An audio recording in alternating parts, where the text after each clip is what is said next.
চলমান খরার তীব্র প্রভাব কৃষিতে। তাপপ্রবাহে এখন পর্যন্ত ফসলের প্রায় 20% উৎপাদন কম হওয়ার আশঙ্কা কৃষিবিদদের। বাড়ছে কৃষির উৎপাদন খরচও। বিস্তারিত মনিরুল ইসলাম মিন্টুর রিপোর্টে। দীর্ঘদিন বৃষ্টি না হওয়ায় পুড়ে যাচ্ছে মাঠের ফসল। বিশেষ করে দেশের উত্তর ও দক্ষিণ পশ্চিমাঞ্চলের জেলা রাজশাহী, কুষ্টিয়া, যশোর, চুয়াডাঙ্গায়। এক্ষেত্রে বেশি ক্ষতি সবজি ক্ষেতের। এত খরা, এই খরার কারণে আমি 4-5 বার সেচ দেওয়ার পরেও আমার জমিতে এই দেখেন পুরো সব সাপ। অগভীর নলকূপ দিয়ে যে পরিমাণ সেচ দিচ্ছি তাতে শেষ কার্য অনেক ব্যয়বহুল হচ্ছে এবং পানি থাকছে না। খরাতে তো ক্ষতি হচ্ছে, পাট বসে আছে, দাবি আছে, মাঠে ফুটে বাড়ানোর পরে আর বাড়ছে না, নিচমুখ দাবছে যে পাট ওইভাবেই আছে। পানির অভাবে আম ও লিচুর ক্ষতিও কম নয়।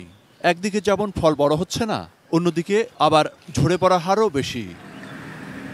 অবশ্য যেসব মাঠে ধান পেকেছে, বিশেষ করে হাওর অঞ্চলের কৃষকদের কাছে এই খরা অনেকটা উপকারের। তবে যেসব এলাকায় ধান কিছুটা দেরিতে, সেখানে দুশ্চিন্তা কৃষকের।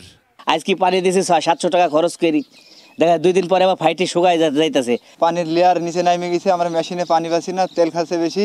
চলমান খরায় কৃষিতে করণীয় কি, এমন প্রশ্ন ছিল এই অভিজ্ঞ কৃষিবিদের কাছে। লোকাল ইরিগেশনটা খুব দরকার, যাতে আমরা ওতে খরচও কম হয়, এমনকি বাড়ির মহিলারাও পানি দিতে পারে শাকসবজিতে, সেইটা চালু রাখতে হবে। এই সব জায়গায় এই মেশিন দিয়া পানি দেওয়া ইরিগেশন করার মতো পানির সোর্স আমাদের কমে যাচ্ছে। আর সার্ফেস ওয়াটার তো নাই বলে বিল হাওয়া ডুবা কিচ্ছু নাই।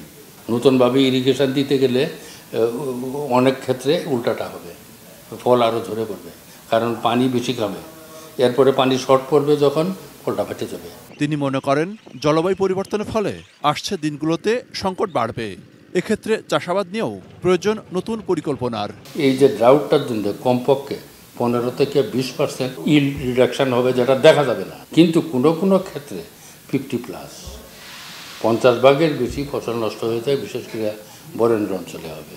আমাদের ক্রপিং প্যাটার্নটা ঠিক করা, ক্রপিং প্যাটার্ন থেকে ফসল বিন্যাস থেকে আমরা অনেকগুলি ফসল বাদ দিয়ে দিছি, এটা বাদ দেওয়া যাবে না। Monirul Islam Mintu, ATN news, Dhaka.